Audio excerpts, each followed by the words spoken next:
Alright, I'm back. I got the milk. I also got a drum. So, the TDC10. Earlier in the year, this bad boy was making quite the buzz in the Taiko community, with some even calling it the new budget king. This Vice reviewer even called it the tatacon of their dreams. Oh, by the way, I haven't watched any of the other reviews to remain unbiased, so just keep that in mind. At $177 US, it's right in the middle. Above the $69 Hori tatacons, and way below arcade accurate controllers like the Taiko Force, the Taiko or the Taiko, which run north of 300 bucks. So I did receive this drum for free as a review unit from Rhythm Magica. Thank you, by the way. But my opinions in this review are going to be as unbiased as they possibly can. If the drum sucked, I would be the first to tell you. Let's get to the point with the question you might have, and the short answer followed by the long answer. If you are in the market for a budget-friendly tatacon that can play comfortably at a high level, the TDC10 should undoubtedly be on your radar. In fact, it should be front and center on your radar because it is a very good controller.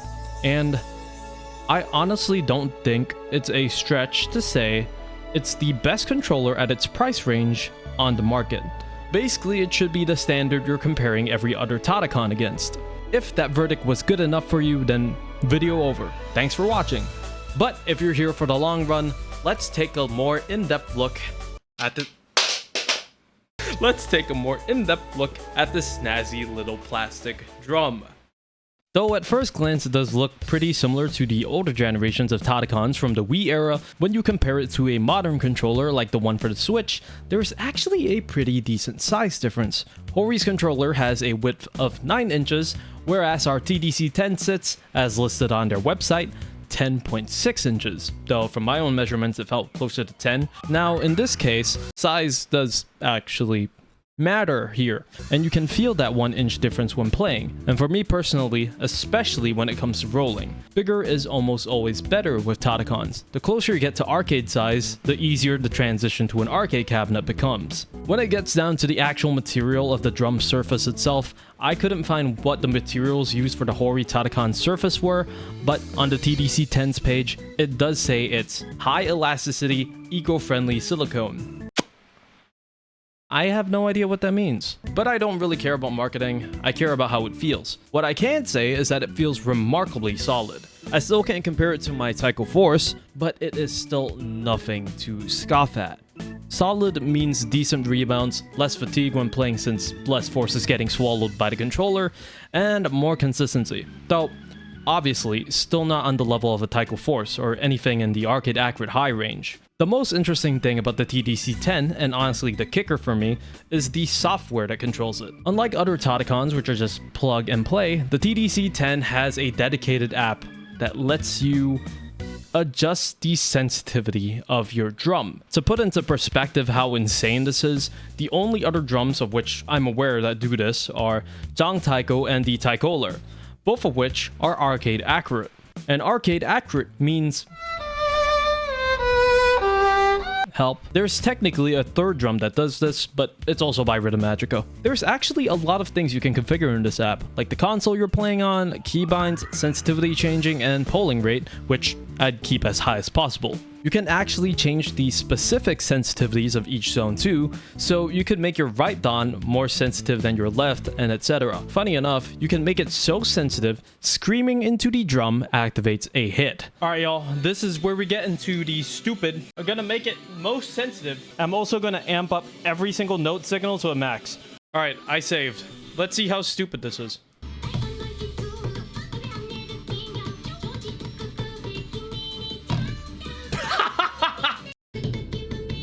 Oh my god, it's so sensitive.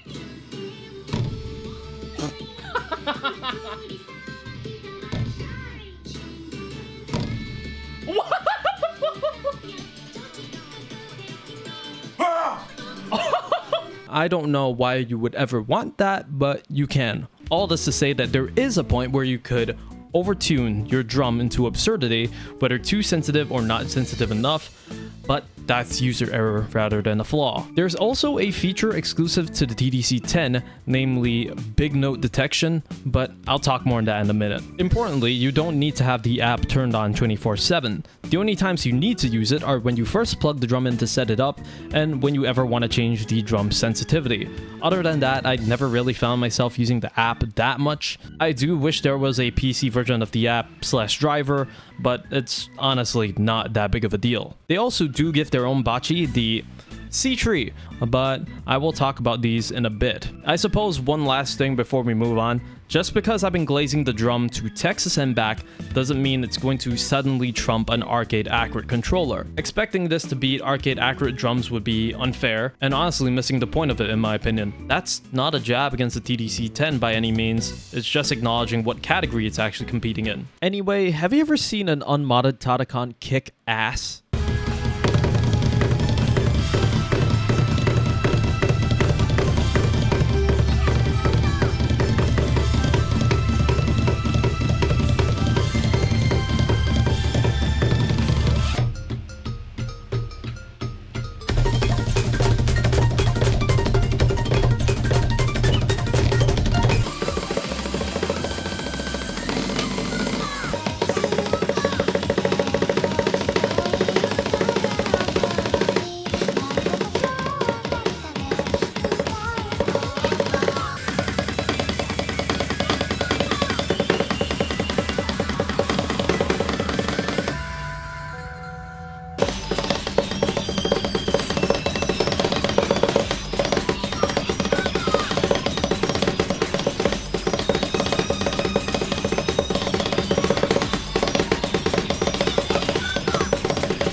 So yeah, a good chunk of these patterns are already on the high end. I'm not well versed in rolling particularly, but if it can perform on these patterns, these BPMs, and these rolls, you're going to be just fine in 90% of cases, unless you're shooting for some ludicrously advanced roll patterns, in which case, sorry, but you should probably get an arcade accurate controller. Overall, it's probably the best tatacon experience I've had in a long while.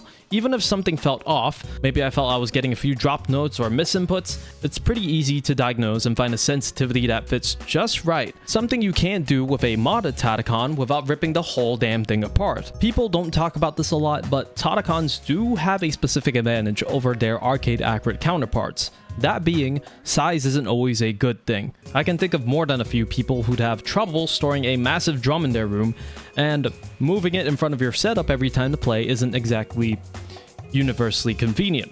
With a tatacon, all you need to do is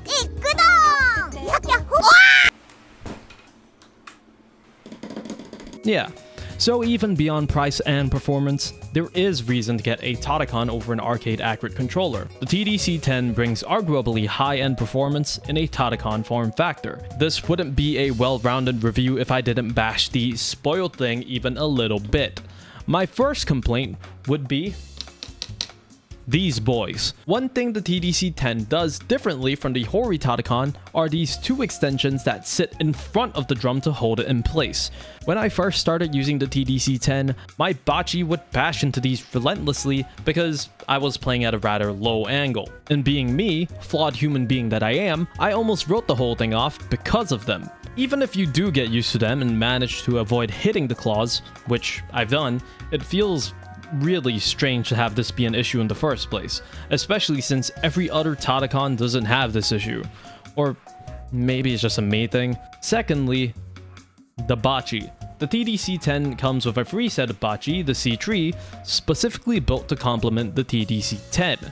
I actually don't have that big a complaint with it, but it does feel weird to play with. Compared to a standard size bachi meant for the arcade, this guy is pretty short. Compared to the average, I would say it's roughly 5 to 10 centimeters short. While I don't have an issue with shorter bocce, especially since they've made it very clear that this is meant to be used with the TDC10, the best way I can describe it is it feels like a regular bocce shoved into the form of those terrible plastic sausages Hori calls bocce. Basically, the tzechi might not exactly be pleasant to use, especially if your hands are on the bigger side. My main fear is that this pair of bocce is going to be someone's first pair ever, and they might be thrown off by the size of proper arcade-friendly bocce in the future. So if this is potentially your first pair of bocce, consider getting another pair just in case.